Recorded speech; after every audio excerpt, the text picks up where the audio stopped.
Hello friends, my name is Souvik and you're watching Souvik Says. This is the channel where we help you decipher tech. In this video, we are going to discuss the plethora of products that Google has launched last week in its Made by Google event. And we'll also look at the specifications for each of those products, and I will share my thoughts around them. Before we start, firstly, I'm really sorry for the delay in starting the live stream because you would have seen there were some issues I was facing given I'm a one-man show and I have to be, everywhere all the while. So that's the first thing. Okay, the second bit is, again, before we start, I would just want to share with you some goals that I personally had and where we are currently. So my target was to reach 150 subscribers by the end of 2017, and as of now we are at 75, so we're just 50% there and just have about 2.5 months left. So in order to achieve the target, I would really need your help. And how can you help? Firstly, whenever you watch a video, if you like it, please make sure that you hit that thumbs up icon because that goes on a long way to help me. If you are not subscribed, please make sure that you subscribe to the channel and also press the bell icon so that you keep on getting notifications as and when there's a new video on the channel. Number 3, please make sure that you share these videos with your family and friends, because without your support it will be very difficult for me to reach that target of 150 subscribers by the end of the year, and we can only reach that target if each one of you goes ahead and shares these videos with their friends and family members that they think really enjoys tech and would really benefit from these videos. So I'm not going to waste any more time and I'll dive right into the content. So I might seem a little distracted because again I'm managing a couple of things at the same time, so you might see that I'm looking like this and not towards the camera. Please pardon me for that because I really need to look at the monitor and ensure that everything is running perfectly smooth. So let's just dive in.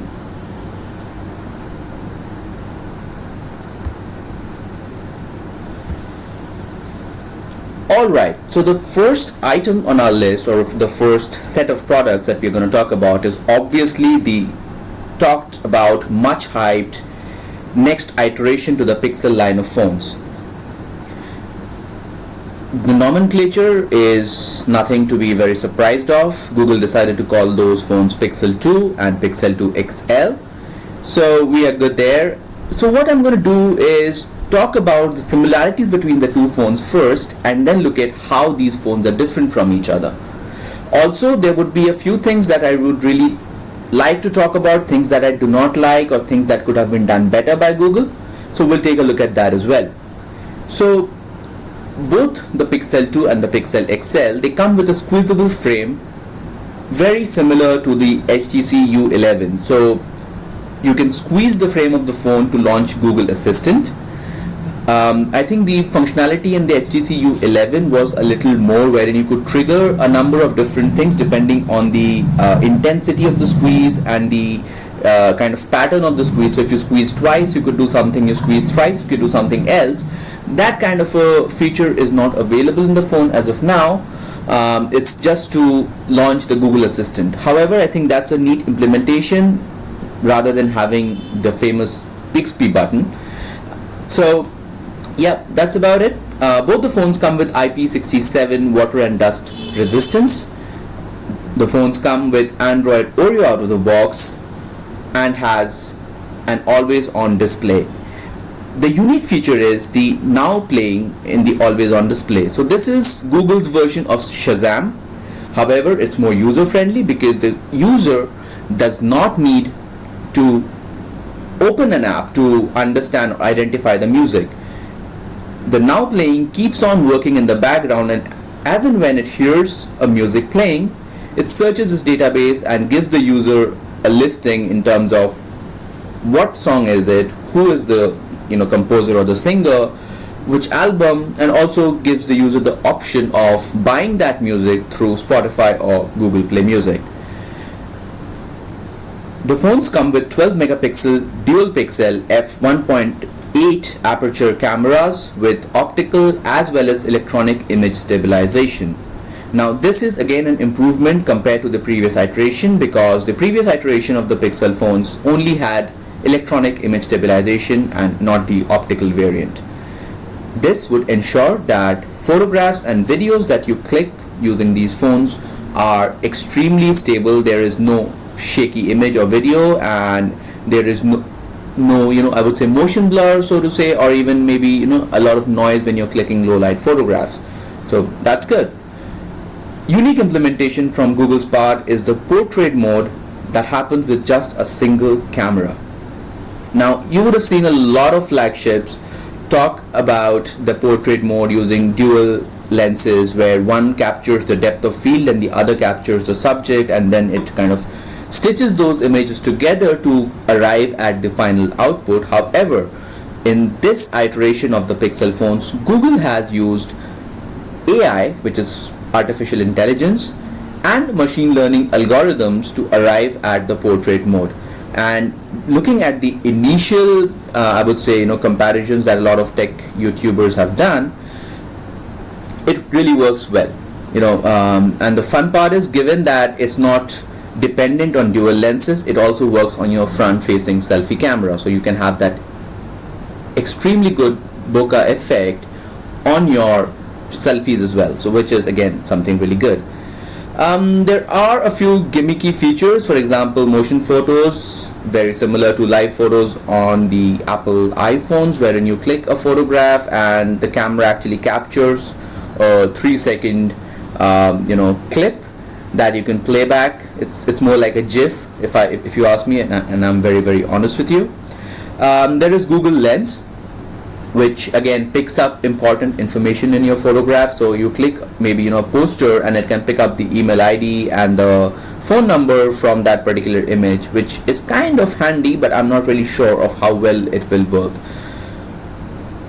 From an audio perspective, the phones come with front-firing stereo speakers, so which is really, really good, and we expect the sound quality to be exceptional.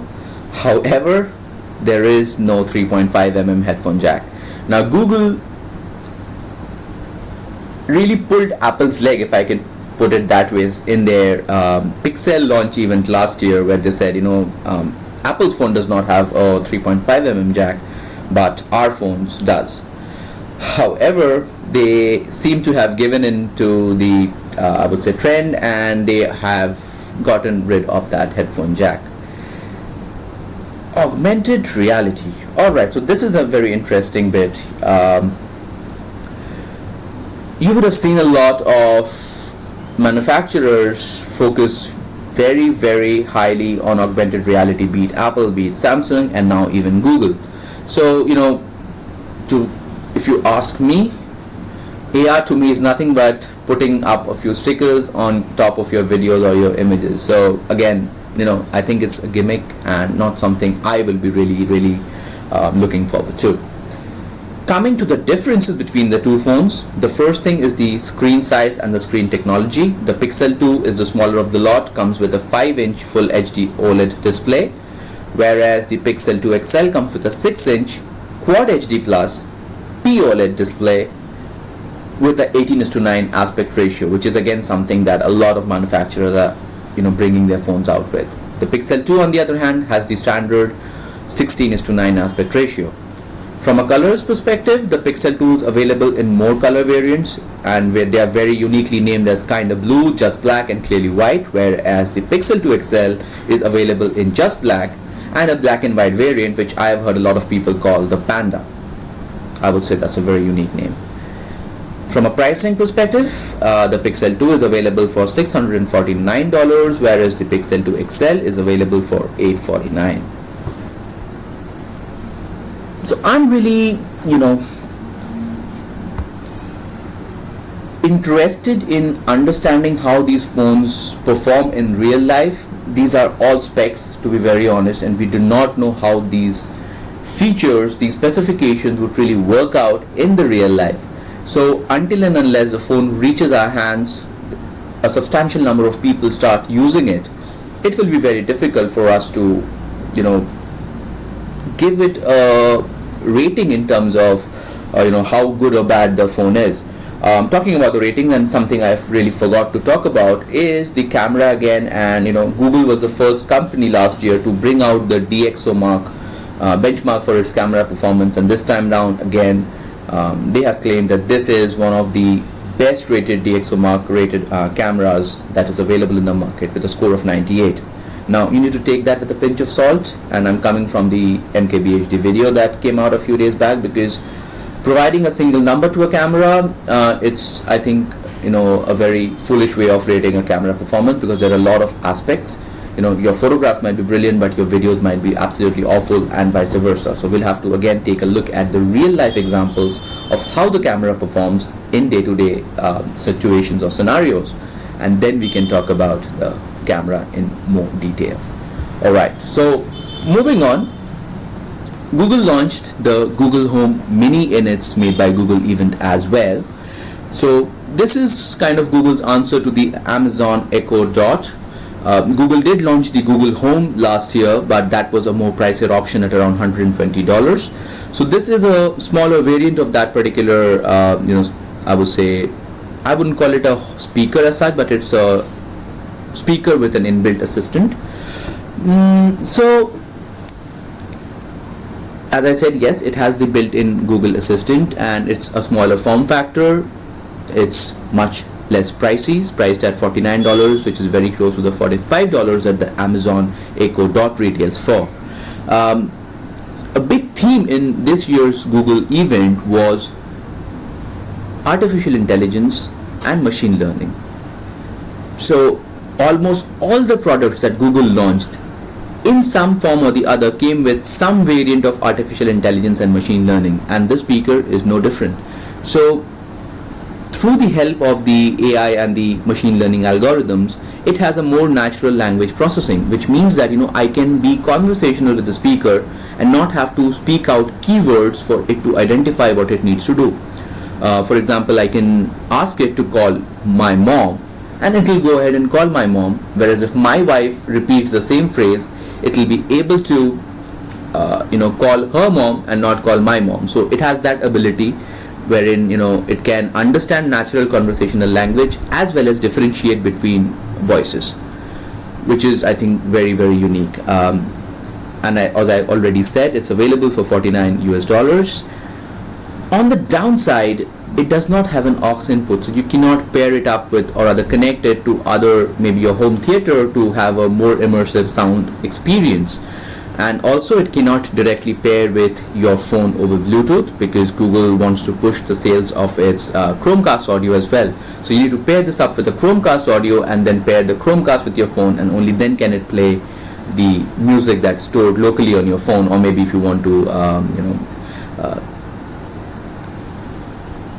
I think it's the local music playback, because it has support for Google Play Music and Spotify out of the box. So if there is a mini, there has to be a maxi, and Google has not named it a maxi, but they have named it the Google Home Max. This is the more pricier variant compared to the standard Google Home. Comes at a whooping $399 US. The unique selling point or features of this particular speakers are the high excursion woofers and the dedicated tweeters. So compared to the Mini, which has a single upward firing speaker, it has an array of woofers and tweeters to give you a more or a richer sound experience. As with the Mini, it comes with a built-in Google Assistant. It has the natural language processing and the ability to identify voices and tailor the content accordingly. Another unique selling point of the speaker is the smart sound feature. What this does is it adapts to your surrounding or your ambience and the genre of music that you're playing, and tweaks itself to give you the best possible sound output. So if I place that speaker in a small room, it will kind of gauge the dimensions of the room and tune its, I would say, kind of equalize the audio to make it sound good for that small room. Now if I place it in a larger hall, it will again tweak itself to make the sound richer and the sound better tailored for that large hall. And similar to the Google Home Mini, there are a couple of cons in this, which is the lack of the aux input, as well as the ability to not or rather the inability to pair it directly with your phone over Bluetooth. Moving on, this is the Google Pixel Book. Again, this is something that Google has launched to compete with the Surface line of laptops from Microsoft. This is a premium Chrome OS based laptop. Now, we have seen a lot of Chrome OS based laptops come out in the past, but then they were more, I would say, budget segment. A few of them premium, but not as premium as this one. This one retails for $999, which is exactly similar to the iPhone 10, if you would note. I don't know why I made that comparison, but that's what came to my mind. Okay, so from a dimensions perspective, it's just 10 millimeters thin, weighs just a kilogram, and has 4 modes in which you can use this laptop. So you can use it as a laptop, you can use it as a tent mode, in the entertainment mode, and as a tablet as well. It comes with a 12.3-inch Quad HD touch screen, ships with either an Intel Core i5 or i7 processor, and comes with up to 16 gigabytes of RAM and up to 512 gigabytes of SSD. One unique feature in this laptop is the instant tethering option. So if you own a Pixel phone and you are using this Pixel Book along with it, so if your Wi-Fi signal drops, the Pixel Book would automatically switch and connect to the mobile data on your phone. So it will automatically tether itself to your phone network, the phone data, and will continue to be usable, because as you would know, Chrome OS is based entirely on apps that are there on the cloud, or that are there that you'll need to have internet access to use. So being a Google product, it has to have the built-in Google Assistant, and the unique implementation in this case is the introduction of a dedicated Google Assistant button. So typically where you would find the Windows key on a Windows laptop, obviously being Chrome OS, it would not need that Windows key. So Google has kind of remapped that to launch the built-in assistant. Given the premium nature of the laptop and its direct competition with the Surface line, it's not a surprise that they also came up with a pen, and they called it the Pixel Book Pen. And it is something, as I said, it's competing with the Surface line of laptops, or the Surface Pen or the Apple Pencil. And it does not come bundled with the Pixel Book, which is a gripe. You're paying $999 for a premium Chrome OS based laptop. Why can you not throw in that $99 worth of Pixel Book Pen with it? You'll really have to buy it separately. I don't understand the strategy, but I think whatever Google is doing with the Pixel Book, I doubt it is going to work out. And I'm being very honest and very brutal. It might sound really, really rude, but that's what my feeling about the Pixel Book and the Pixel Book Pen is. Moving on, a couple of products that are worth mentioning, but not really that big a launch compared to the stuff that Google has launched. It has launched refresh of the Daydream View VR headset. Nothing really to talk about other than the fact that it has more comfortable material that it is built out of. The pricing has not changed. It still retails for $99. Google went ahead and launched something called the Pixel Buds, which is the wireless earbuds for your phones or any Bluetooth enabled device. Now this though may seem like a competition to the Apple AirPods, it is not, because these are not truly wireless earphones. It's more traditional in nature compared to how we see traditional wireless earphones to be. However, again, if you are pairing this Pixel Buds to the Pixel, you have instant access to Google Assistant, and the most unique feature and the most I would say useful feature that I think it is there for this particular product is the real-time language translation that supports 40 languages.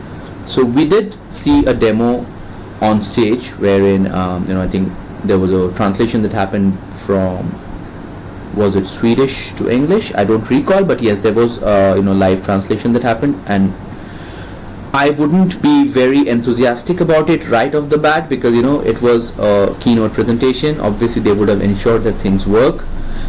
We'll, again, as I have already reiterated, have to see how does this thing perform in real life. But if you ask me, this has immense potential to be a game changer.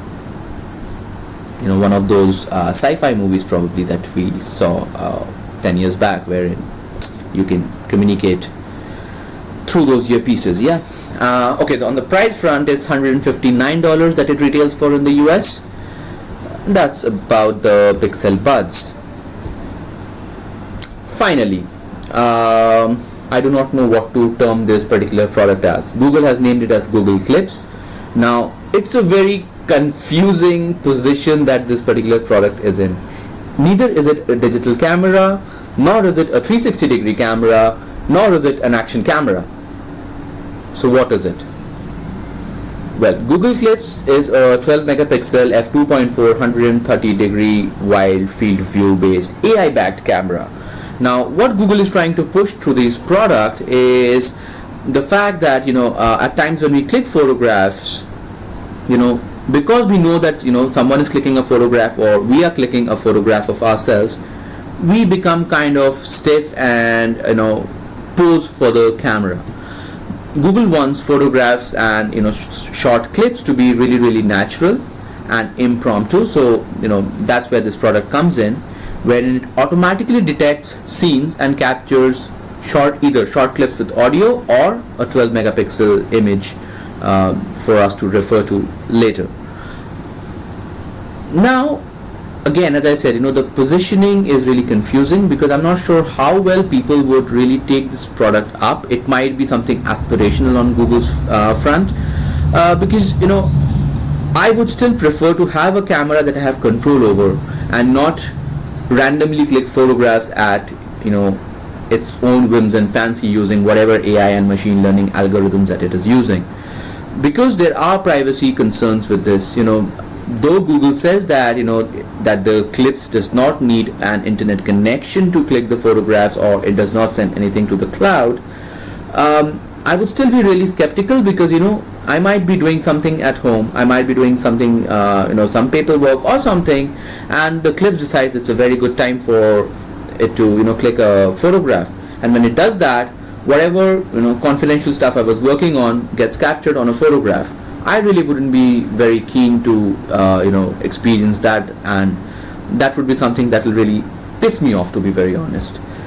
So this device retails for $249 in the US, and the availability is still not available, and we do not have any word on how soon this thing is going to be available. Well, so that's about it, guys. I think okay, just give me a second. Yeah, it's working now. So yeah, that's about it. Those were all the products that Google launched in its Made by Google event. If you liked the video, as I had already said at the beginning of the video, give it a thumbs up. It goes on a great deal to keep me motivated and help me bring out more of such content for you. If you didn't like the video, please make sure you vote it down as well. You don't have to forcibly like all the videos that I produce, because I know some of my videos are really crappy.